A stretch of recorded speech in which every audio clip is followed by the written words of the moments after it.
Isa na naman pong mapagpalang araw sa bawat isa po sa atin at happy New Year po sa bawat isa po sa atin. Ito po yung ating first lesson sa taong po ito at ang pamagat po ng ating pag-aaral, isang tanong po na does God always answer our prayer? Does God always answer our prayers? So, in other words po, kung ikaw ay anak ng Diyos, if you are a child of God, does God always answer your prayer? So, yan po yung pamagat na tanong, no? Sinasagot ba tayo lagi ng Panginoon sa ating pong mga dalangin? Okay, so ano po yung tamang sagot dyan? So yung tamang sagot, makita po natin yan sa sinasabi po ng Biblia. Okay? So kung Biblia pong pag-uusapan, ang sagot po dyan ay yes. No? Yes po. Pero in three ways. No? In three ways po na ang sagot po ng Bible, kung Biblia po, ayon po sa pag-aaral mamaya, una po ay yes, pangalawa ay no, at pangatlo po ay yung wait. Yun po ang sagot po ng Panginoon kapag ang kanyang anak ay lumapit sa kanya bilang ama. Ang sagot po lagi ng Panginoon dyan po ay minsan sagutin niya po tayo ng yes, sometimes po ay no, and sometimes po ay wait. Yan po yung ating pag-aaralan ngayon. So una po yung yes, no? So when we pray, ang Diyos po ay sasagot sa atin kung may condition, no? Kung tayo po ay humihingi sa Kanya o yung ating pong hiningi sa Kanya ayon po sa Kanyang kalooban, no?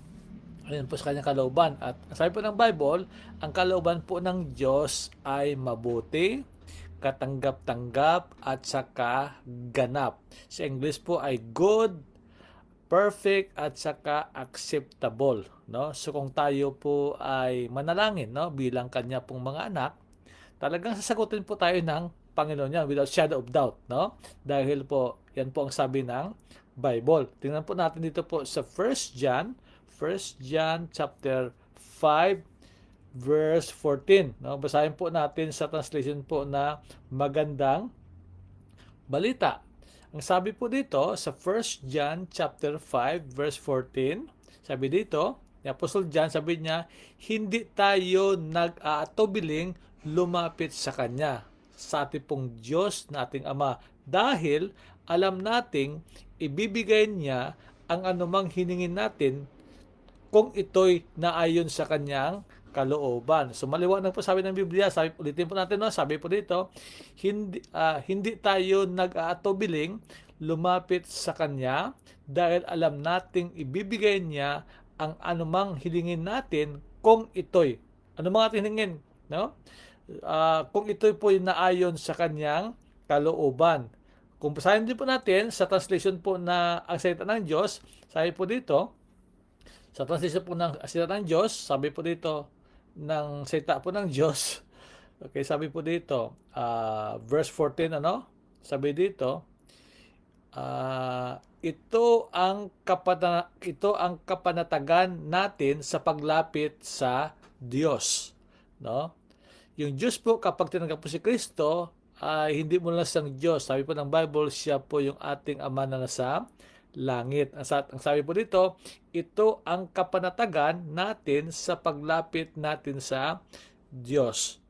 Pakikinggan niya tayo sa anumang hilingin natin ayon sa Kanyang kalooban. So anuman po yung ating hilingin sa Kanya, kung ito po ay ayon po sa Kanyang kalooban, sabi po dito, ibibigay po ng Diyos sa atin, no, ng ating pong Ama. Kasi sa Panginoon po ay talagang with God nothing is impossible. Pero dapat ang ating pong hilingin po ayon po sa Kanyang kalooban, no? Kaya po bilang anak ng Diyos, no, tayo naman anak ng Diyos, talaga pong mahalaga po, no? Mahalaga at saka non-negotiable na dapat po natin malaman ang ano ba ang kalooban ng Diyos para po sa atin.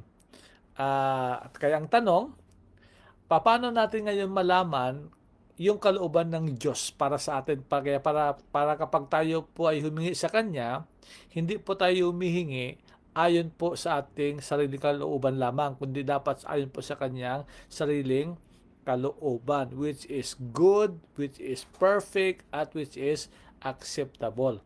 No?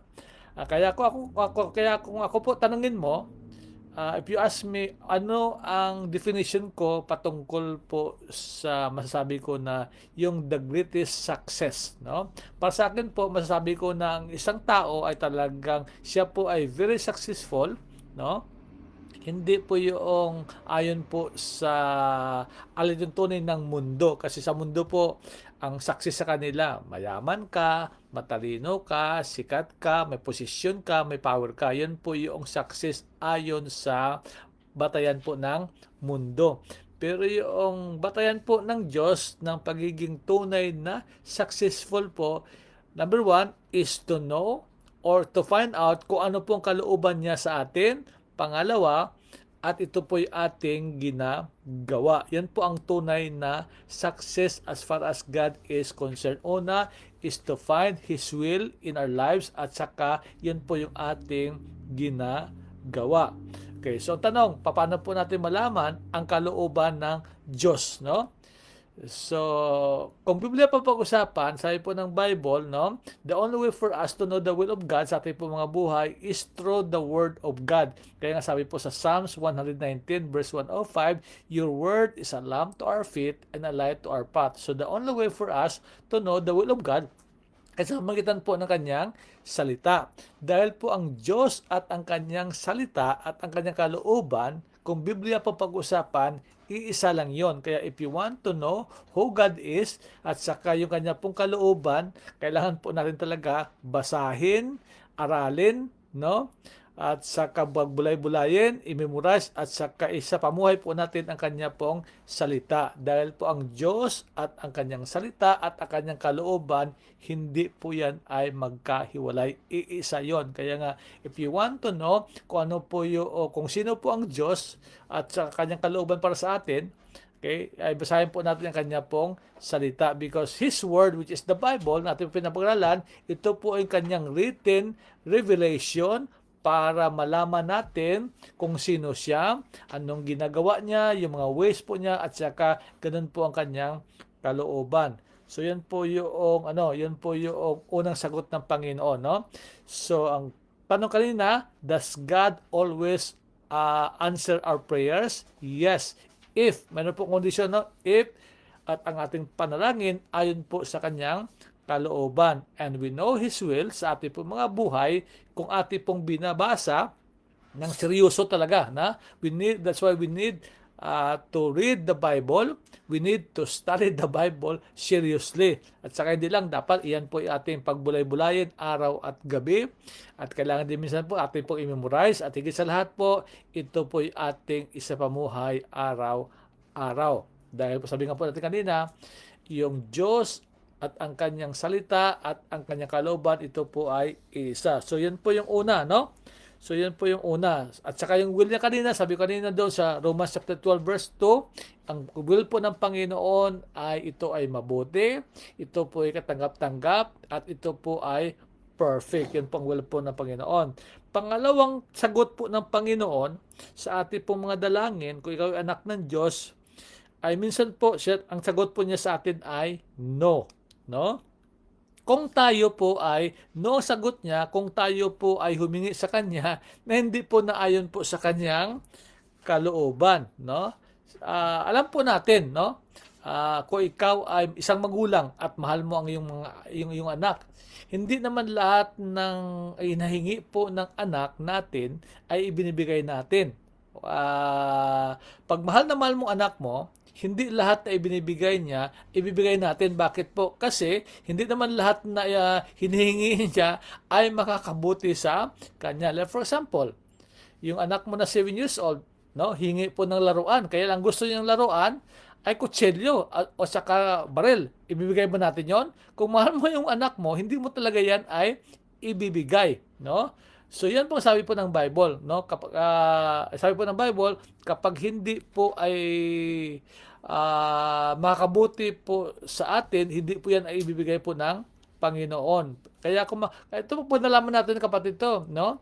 Matutuwa po tayo kasi salamat sa Diyos dahil hindi po lahat na hiningi pala natin kasi kaya nga lalo na kapag medyo bago-bago ka pa lang, no?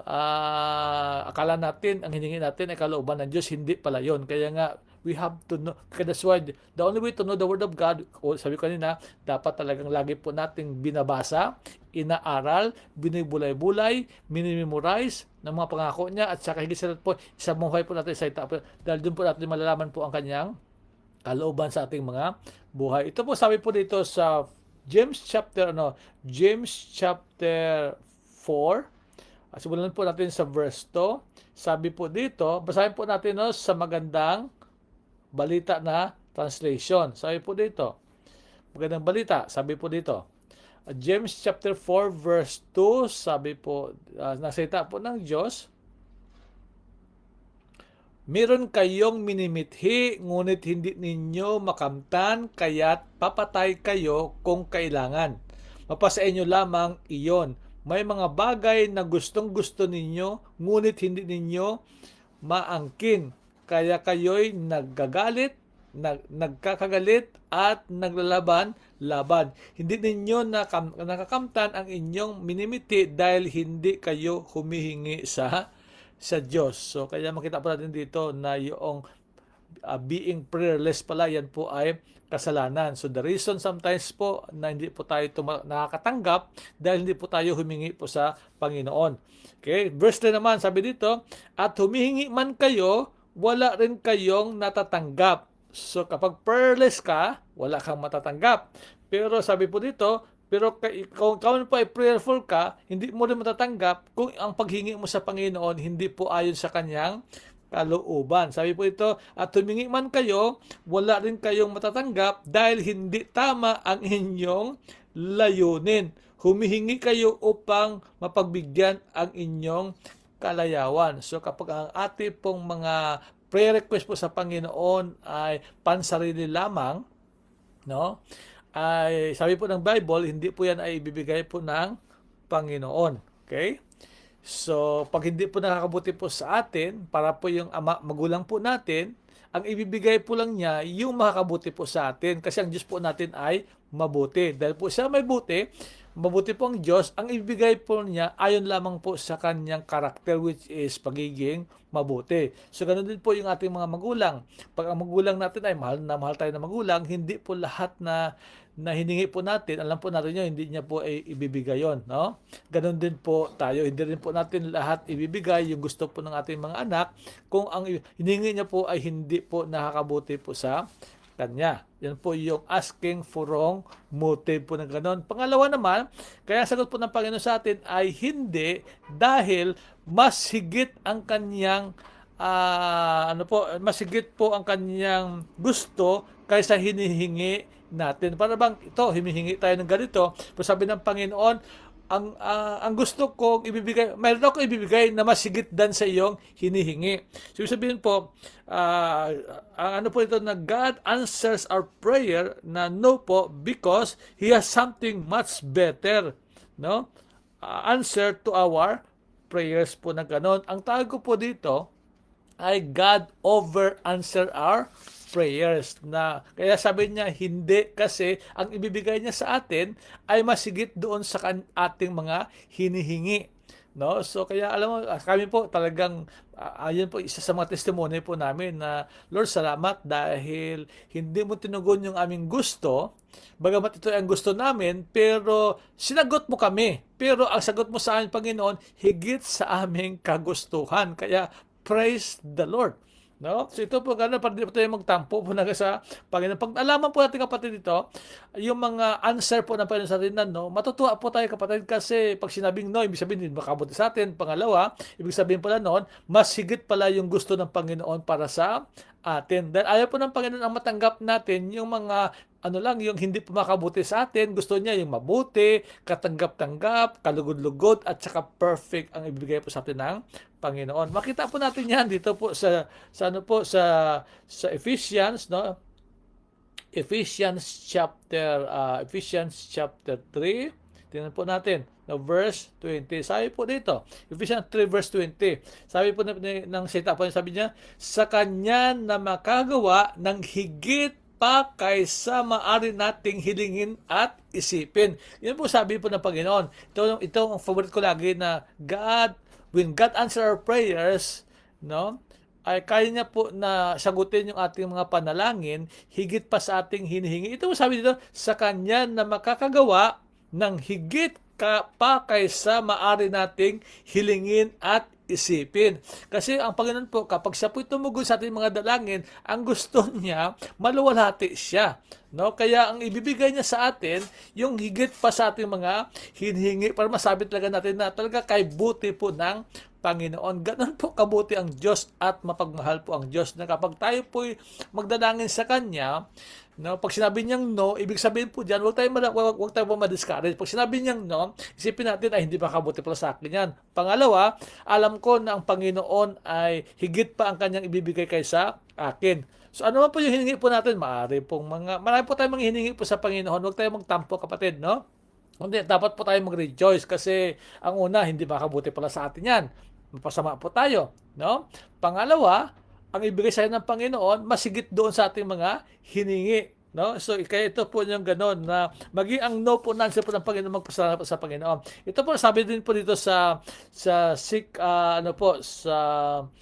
Corinthians chapter 9 verse 8. Ito po yung isa sa mga paborito po naming mag-asawa po. No? Ito po ay nagiging life verse po namin to. Hindi po ito ay nagiging memory verse, no? Kundi intellectual verse lang, kundi po ginawa po ng Panginoon ito na talagang totoo sa aming po mga buhay. Sabi po dito, no? 2 Corinthians 9 verse 8. Sabi dito, magagawa ng Diyos, no? Tandaan po natin, lahat po na bagay kaya po gawin po ng Panginoon because with God nothing is impossible. At ang Diyos po natin, kapag tinanggap mo si Kristo, hindi mo lang sa Diyos, kundi siya po yung Ama mo na nasa langit, more willing and able, compassionate to answer our prayers. So ito po sabi ni Pablo dito, magagawa ng Diyos na ating Ama na pasaganain kayo sa lahat ng bagay. Yan po na gano'n, no? Pasaganain sa bagay at higit pa sa inyong pangangailangan. Yan po yung ating Diyos. Yan po ang layunin po ng Diyos. Kaya nga po ang greetings po natin ngayon na hindi lang basta Happy New Year, kundi prosperous New Year. Kaya po ng Panginoon yon na lahat po tayo ay kaya po niyang pasaganain. Pero may purpose po siya. Sabi dito, upang may magamit kayo sa pagkakawang gawa. Para tayo po ay maging channel of blessing. Yan po ang gusto po ng Panginoon, that God bless us beyond our prayers or expectation para po tayo ay magiging channel of blessing pa po sa maraming tao. Yan po ang purpose po ng Panginoon. Para ba kay Abraham, I will bless you so that all the families of the earth will be blessed through you. Yan po ang gusto po ng Panginoon. So kaya po ng Diyos natin, ating Ama, na lahat po tayo ay kaya niyang pasaganain sa lahat na bagay. Sabi po lahat na bagay. Hindi lang po yung mga selected na bagay, sa lahat na bagay. Sabihin, spiritual, kasama po doon yung physical, no? Lahat po na rin ng ating bahay kasi sabi po lahat na bagay, sa lahat ng bagay, no? Sabi po ito, at hindi lang, kung sabi at higit pa sa inyong pangangailangan. So, God is able to meet all our needs. Pero sabi po dito, higit pa sa ating mga pangailangan. So, sabi po, overflowing. Yun siya sabi ng siksik, liglig, at umaapaw. Pero may purpose yan. Ang purpose yan, hindi para po tayo magyabang. Hindi po, kasi minsan pag tayo po pinagpala ng Diyos, ang tendency po yan, dalawang bagay.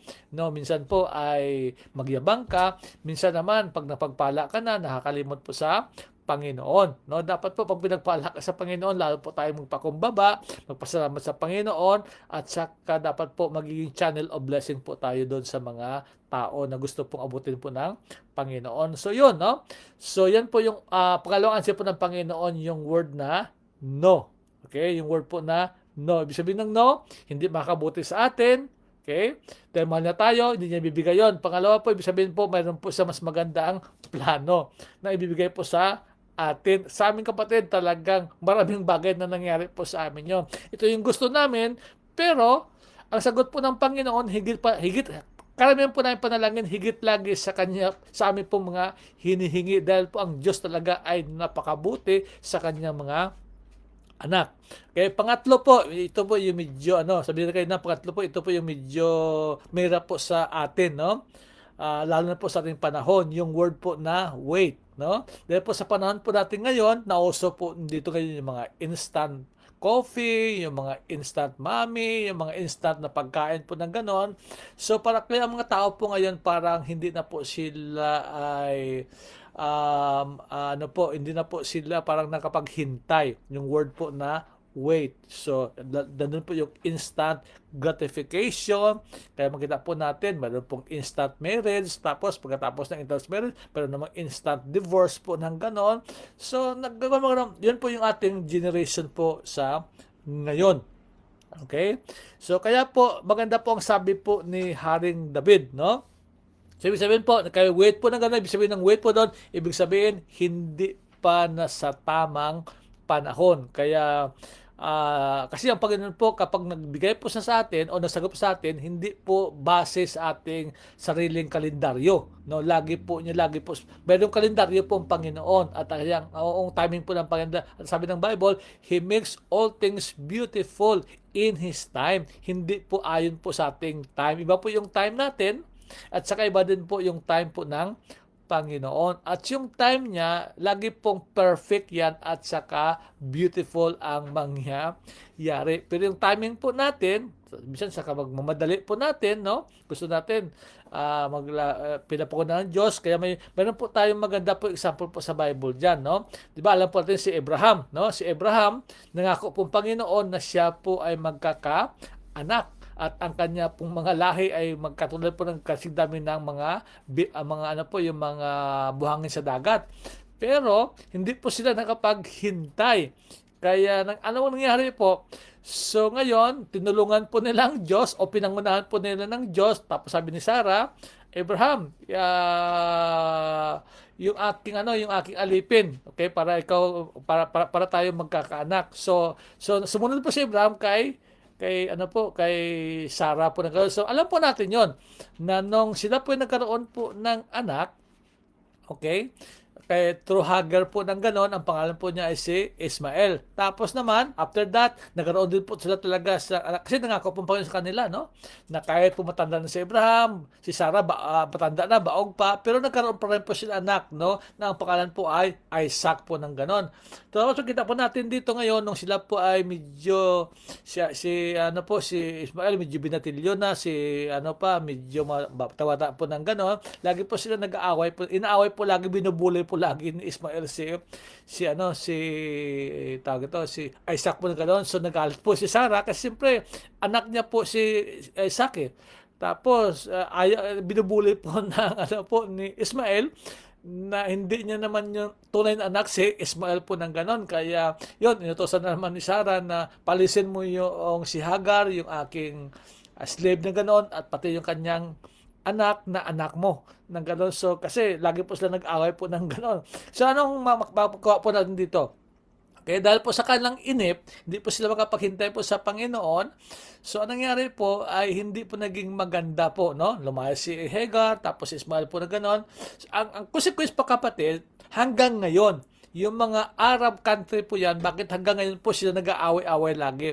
Kasi karamihan po na yung mga lahi po yan ni Ismael po ng ganon. Kaya hanggang ngayon, kaya kita po natin kapatid yung consequence, no?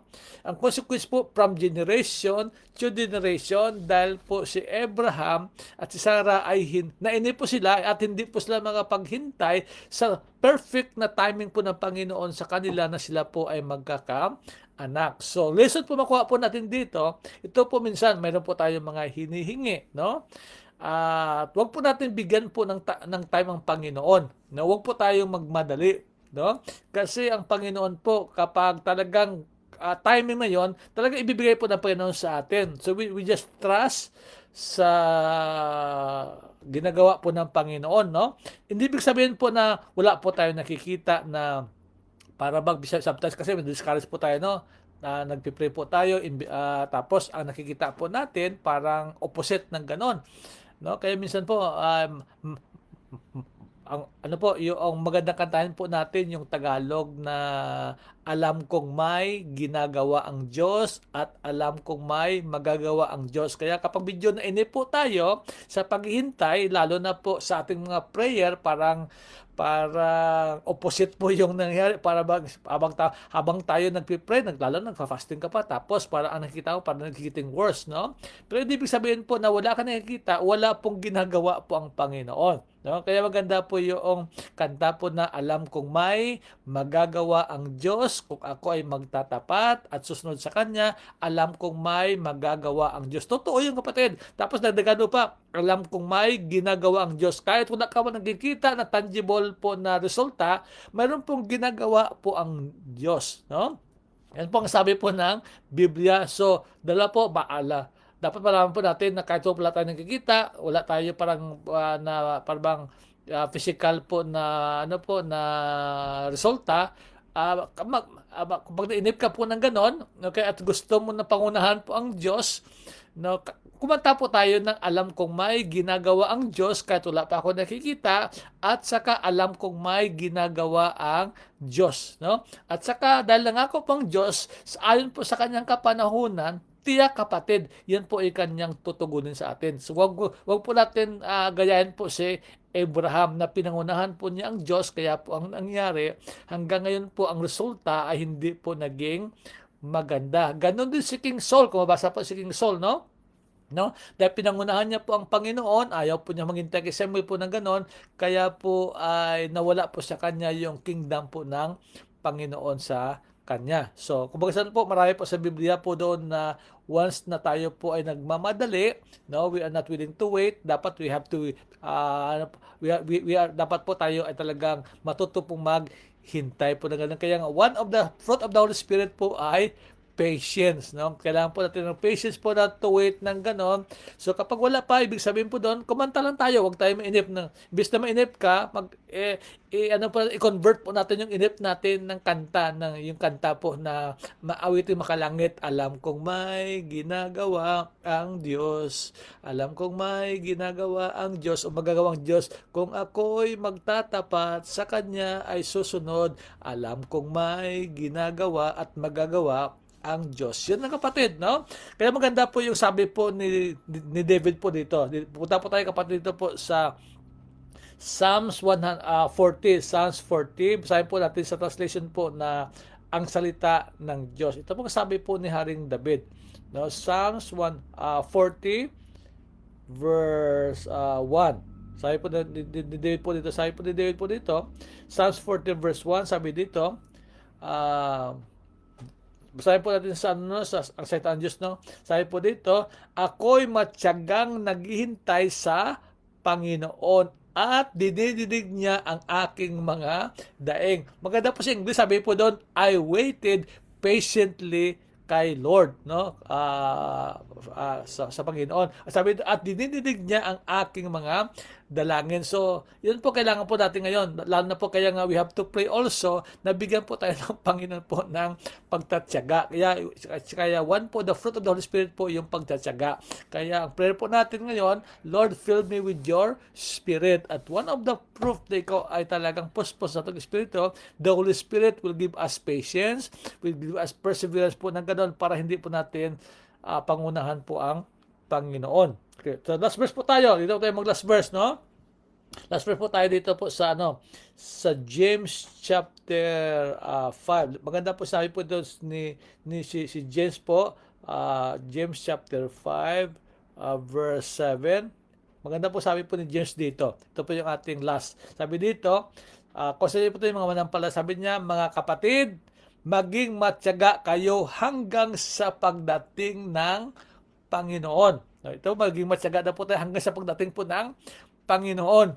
No? So, kumbaga sa po, huwag po tayo mainip. No? Sabi niya, pagmasdan ninyo ang mga magsasaka, matyaga nilang hinihintay ang unang pag-ulan at pagkatapos nilang magtanim, matyaga rin silang naghihintay sa susunod na ulan at anihan.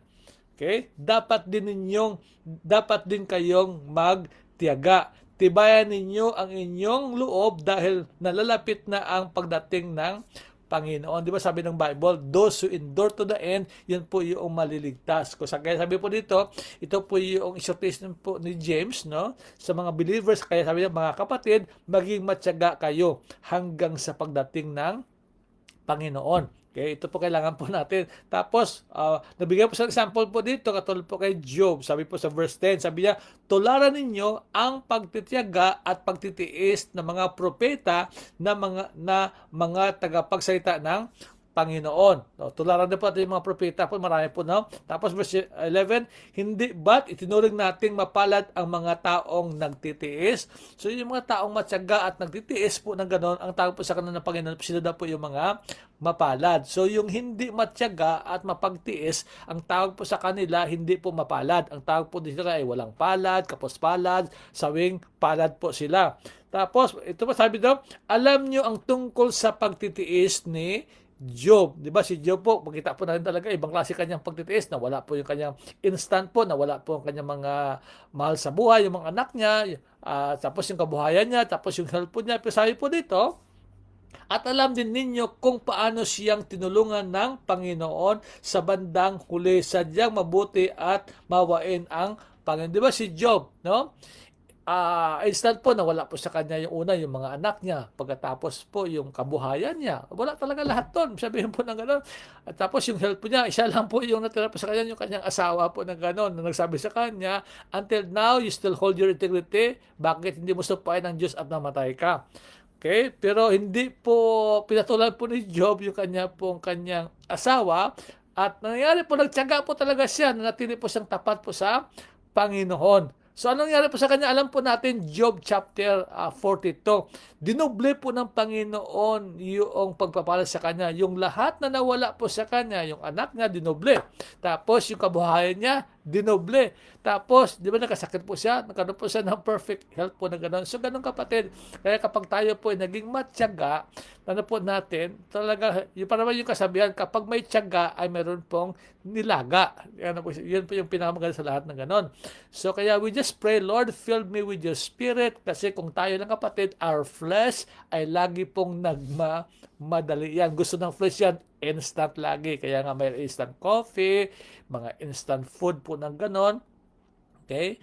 So, pero sa Panginoon po, ay kailangan po tayo ay sometimes we need to wait because God ways po is not our ways po ng ganon, at saka He makes all things beautiful in His time. Huwag po tayong mainip. Pag nainip po tayo, tandaan po natin, kakanta lang po tayo ng alam kong may ginagawa ang Diyos at alam kong may magagawa ang Diyos, na kapag tayo po ay patuloy na magtatapat, magtitiwala po sa Kanya, maganda po ang ating pong kinabukasan. Kaya po kapatid, ito po ang greet ko sa inyo ngayon, no? Sa tao pong ito, una po, happy, ibig sabihin masaya.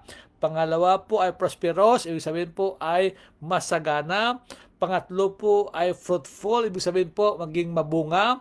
At saka pang-apat po ay victorious, no? Ibig sabihin po matagumpay na bagong taon. At ito po ang kalooban po ng Panginoon sa bawat anak niya. Bawat sa iyo at sa akin, na lahat po tayo ay maging masaya po sa Kanya.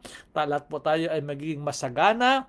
Para tayo po maging channel blessing. Lahat po tayo ay maging mabunga. No, hindi po yung mabungang araw at saka bungang nagbubunga nga kundi sa inyo, di ba? Hindi ako pumili sa inyo, kundi hindi kayo pumili sa akin, ako pumili sa inyo para kayo ay maging mabunga.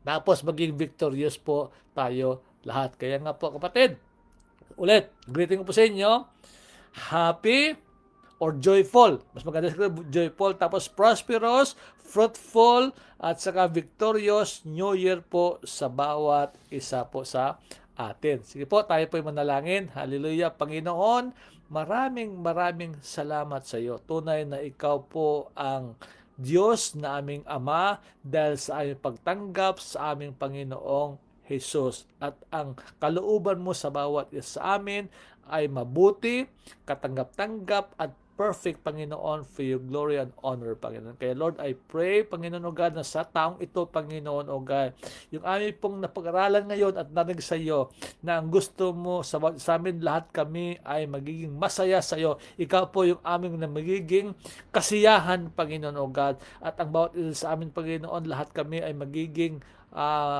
prosperous, Panginoon, ay maging masagana, Panginoon, sa lahat na area po ng aming buhay, para kami ay maging pagpapala din sa marami pang mga tao, Panginoon. At pangatlo, Panginoon, lahat kami ay maging fruitful, Panginoon o God. Dahil pag kami ay maging mabunga, Panginoon o God, ito po ang magbibigay ng joy sa iyong puso, Panginoon. At kami po ay maging image bearer mo at marami pang mga tao, Panginoon, lalapit sa iyo through our lives, Panginoon. At higit sa lahat, Lord, lahat kami, ang gusto mo sa amin, na sa taong ito, lahat kami ay maging matagumpay, Panginoon. Ayaw mo sa anak mo na maging gapi at talunan, Lord, kundi lahat kami ay maging matagumpay sa taong ito, Panginoon. And I trust you dahil ikaw po ang aming Ama na sumasalangit at walang imposible sa iyo. Kaya mong gawin ito sa bawat isa sa amin na yung mga anak, Panginoon. Kaya give us the faith to believe, Panginoon, o God, sa mga pangako mo sa inyong mga anak, Panginoon. Kaya sa gabing ito, sa oras po ito, salamat for over answering our prayers, Panginoon, o God. And we give you praise. In Jesus' name we pray. Amen and amen. So, praise the Lord po. So, Merry Happy New Year ulit po sa atin, sa bawat isa po sa atin. God bless us all. Amen. Hallelujah.